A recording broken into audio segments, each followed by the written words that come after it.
안녕하세요. 뉴스와 사람들입니다. 작년 4월 오태규 전 오사카 총영사는 경정권의 외교를 초보 아마추어라 비판하며 특히 미국의 성김 대표와 저녁 식사를 한 장면을 거론했었지요. 윤석열 당선자의 외교가 정말 걱정이다. 당선 전부터 초보 아마추어 티를 너무 많이 내고 있다. 전혀 외교 경험이 없고 그런 식견을 다질 만한 시간도 없었을 테니 그럴 만하다고 넘어갈 수도 있다. 하지만 국가 수반의 대통령의 일거수일투족, 특히 외교와 관련한 행보는 나라의 운명에 큰 영향을 끼친다는 점에서 신중하고 또 신중해도 모자라다. 윤 당선자의 외교와 관련한 움직임 중에서 나를 가장 놀라게 한 것은 그가 방한 중이던 성김 미국 국무부 대북 특별대표와 사적으로 저녁 모임을 했다는 사실이다. 정진석 국민의힘 의원, 윤 당선자, 성김 대표, 조태용 국민의힘 의원이 술 기운에 불그스름하게 달아오른 얼굴을 한 채 찍은 기념사진도 공개됐다. 성김 대표는 우리나라 외교부의 직급으로 치면 차관복급이다. 물론 매우 긴급할 때는 순회가 차관복급이 아니라 과장급이라도 만날 수 있다. 그러나 지금은 전혀 그런 때가 아니다. 아무런 일도 없는 상태에서 대통령 당선자가 한 나라의 차관복급에 불과한 외교관을 만난다면 이를 다른 나라는 어떻게 받아들일까? 한국은 미국의 차관복급이 대통령을 상대하는 나라로 얕보거나 자신들도 한국의 대통령을 쉽게 만날 수 있다고 생각하고 덤빌 것이다. 외세가 각축했던 구한말에 중국 외교관이 왕에 접근하면 일본과 러시아도 우리도 하고 조선 왕조를 윽박지르고 나섰던 사례를 상기해보라. 이보다 큰 국격의 추락이 있을지 모르겠다. 라고 일갈했습니다. 자, 1년이 지나 최근 교홍이 싱하이밍 대사를 직접 타격했지요. 비공개 국무회의에서 교홍은 싱 대사의 태도를 보면 외교관으로서 상호 존중이나 우호 증진의 태도가 있는 것인지 의심스럽다. 20대 초반인 1880년대 국정을 농단한 위안스카이를 떠올리게 한다는 사람들이 많다. 중국 대사라니 2인자라도 되는 줄 알고 못 만나서 안달난 부분이 있는데 예의주시하고 경계해야 한다. 정책에서도 상호주의에 위배하는 것이 있다면 철저하게 제도를 바꿔나가자 라고 발언했다는 것인데 비공개 회의라며 유출은 어떻게 된 것일까요? 빵 터지는 건 중국 대사라 하니 2인자라도 되는 줄 알고 못 만나서 안달났냐는 말을 한 나라의 대통령이 해버림으로써 중국 대사와 동급이 됐다 이겁니다. 자, 그러니까 작년엔 미국 차관복급을 만났고 이번엔 중국 대사를 직접 겨냥했으니 지금 대한민국의 국격이 딱 구한말이다 이겁니다. 더 심각한 건 정작 한국을 제외한 미국, 중국, 일본 등은 활발하지요. 민주당 민생경제위기 대책위원회는 다음과 같이 밝혔습니다. 미중은 실리를 챙기는데 냅다 흥분하면 낙동강 오리알 신세 못 면한다. 미국 국무부가 토니 블링컨 장관이 16일부터 중국을 방문한다고 공식 발표했다. 백악관도 최근 중국의 쿠바 도청기지 운영 논란에도 불구하고 중국과 소통하겠다는 의지를 밝혔다. 미중 관계는 헤빙 무드로 나아가고 있다. 유럽 주요국들은 중국과의 디커플링이 아닌 디리스킹을 강조하고 나섰다. 패권을 다투지만 자국의 실리를 챙기려는 각국의 철저한 계산이다. 어찌 보면 당연한 이치다.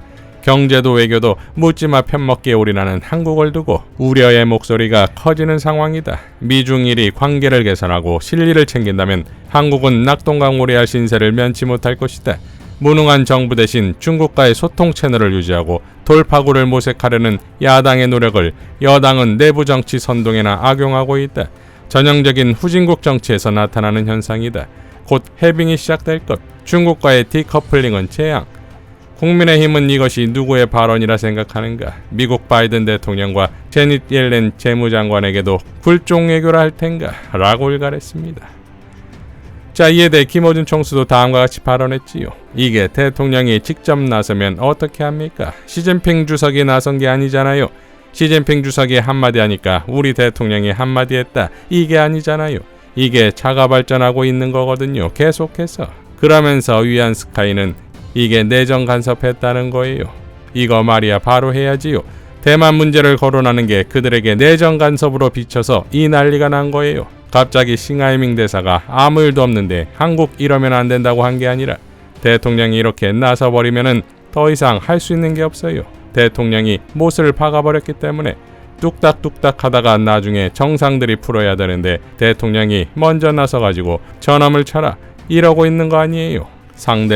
상대 정상이 나서지도 않았는데 그런데 대통령이 지금 나서서 메시지 내야 한다고 귀에다라고 보고한 사람 이 사람이 간첩이라는 겁니다. 제가 왜 간첩이라고 하냐면 이렇게 한중 관계가 악화일로가 되잖아요.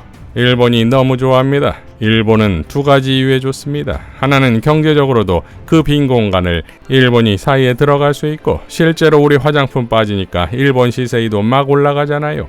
아무리 시총 2천억 빠졌다고 그거 이재명 대표 때문이라고 하는데 그거 주가표를 보세요. 올해 4월 달에 꺾인 거예요.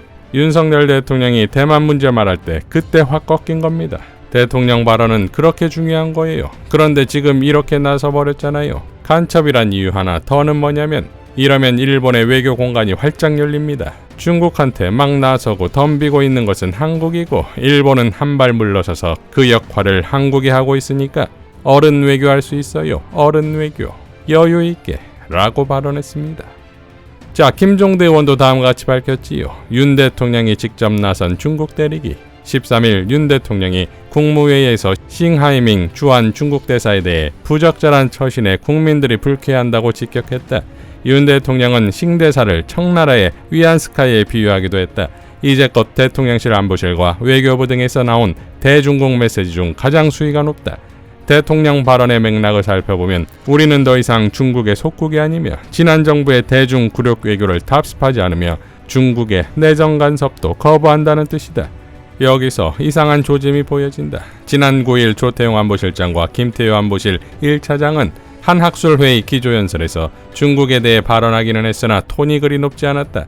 상호 존중, 건강한 한중관계와 같은 긍정적 어휘를 동원하며 싱 대사와 중국을 에둘러 비판했다. 중국에 대한 대응 조치는 외교부가 할 것이라며 대통령실은 중국과의 직접 충돌에는 거리를 두었다.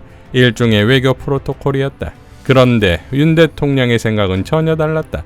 이것저것 생각할 것도 없이 중국이 직접 나서 중국을 두들겨 패버리겠다고 직접 나섰다. 대통령 발언이 있기 하루 전에 일부 보수 언론은 싱하이밍 대사가 지난 5월에 국내 한 기업으로부터 울릉도 초호화 숙박시설의 접대를 받았다고 보도했다. 이런 보도와 대통령의 발언 사이에는 무언가 연관성이 있어 보인다. 단순히 중국의 부당한 외교에 항의하는 수준이 아니다. 중국이 얼마나 한심한 존재인지 그 정체를 밝히겠다는 전투 의지가 느껴진다. 그렇지 않다면 누가 언론에 싱하이밍의 사생활에 대한 기사를 제공했겠는가? 김태효 1차장이 학술회의 오찬 연설에서 사실상 중국을 지칭하여 자유가 없는 나라는 기술을 훔치거나 베끼기만 한다며 조롱했다. 중국에 대한 일종의 우월감이다. 중국에다가 내가 뭔데 감히 떠드냐는 식이다. 예전에 보수가 북한에 대해 이런 태도를 보여준 사례는 무수히 보았지만 중국을 상대로도 그게 가능하다는 건 이번 정부가 처음이다. 북한과 중국은 독재 국가이며 한편이라는 게 윤 대통령의 인식이다. 일본도 중국에 대해서는 지극히 신중한 언행인데 한국 대통령은 거침이 없다. 여기에다 정부 여당은 이재명 대표의 민주당과 중국을 한 통속으로 묶어버리는 기만함도 보였다. 이재명 대표를 향해 중화사대주의라는 말까지 나온 걸 보면 국민들의 반중 감정을 선동해서 민주당의 일격을 가한다는 기가 막힌 전략도 준비되어 있다. 두고 보라. 한동안 중국에 대한 혐오성 기사들이 쏟아질 거다. 민주당은 친중 정당으로 낙인이 찍힐 거고 과거의 종북 프레임에서 종중 프레임으로 진화하고 있다. 북한과 대결하는 것으로는 성이 차지 않기 때문에 중국과 맞짱을 뜰 계획이다. 참으로 대담무쌍한 권력 아닌가. 그들에게 자유는 이념적 환각이다. 이 중독성은 아주 치명적이다. 자신들이 무슨 을지문덕 장군이나 양만춘이 된 대중국 영웅의 환타지이다. 아주 볼만할 거다 라고 일갈했습니다. 자, 그러니까 공정권의 출범 때부터 중국과 등을 져 폭망한 대한민국 경제 상황에서 민주당도 치고 동시에 경제 책임을 중국이라는 빌런을 만들어 몰빵시켜 총선을 치러보겠다는 꼼수라면 이제 수구 언론들의 중국 때리기가 총동원되지 않겠냐 이거지요. 그리고 이러한 협중은 그야말로 일본과는 더욱 물화일체로 갈 수 있는 기회로 볼 것인데 겸리공 더살롱에서 전우영 역사학자의 발언이 그 증거지요. 일본은 조선을 식민지로 만든 다음에 한국을 강점한 다음에는 바로 이 협중의식을 한국인들에게 확산하려고 했어요. 이유가 뭐냐면 첫 번째 이유는 한국의 독립운동가들이 어디서 활동을 했어요? 중국에서 했지요. 그러니까 한국인들 내부에서 협중의식이 확산되고 중국인들을 차별하고 박해하면 중국에 있는 독립운동가들의 입지가 좁아지잖아요. 또 하나는 한국인들 사이에 협중의식을 고취시켜서 일본의 대륙 침략에 동원하려고 했던 거지요. 라고 발언했습니다. 자, 그러니까 지금 대한민국이 구한말에서 일제 식민지 시절의 상황까지 너무나 흡사하지요. 역사에 무지하면 반복된다는 말이 지금 대한민국에 적용되면 되겠습니까? 그러니까 갈 때까지 간 공정권이 이재명의 민주당을 중국과 엮어때리고 폭망한 경제, 민생을 중국의 책임으로 몰아가서 총선에 대비하고 나아가 지속적으로 일본에 더 큰 이익을 가져다주는 그야말로 일석삼조의 공작이 될 수 있는 것인데, 이를 막아내고 박살낼 수 있는 건 오직 국민의 준엄한 심판뿐 아니겠습니까? 이상 뉴스와 사람들이었습니다. 시청해 주셔서 감사드립니다.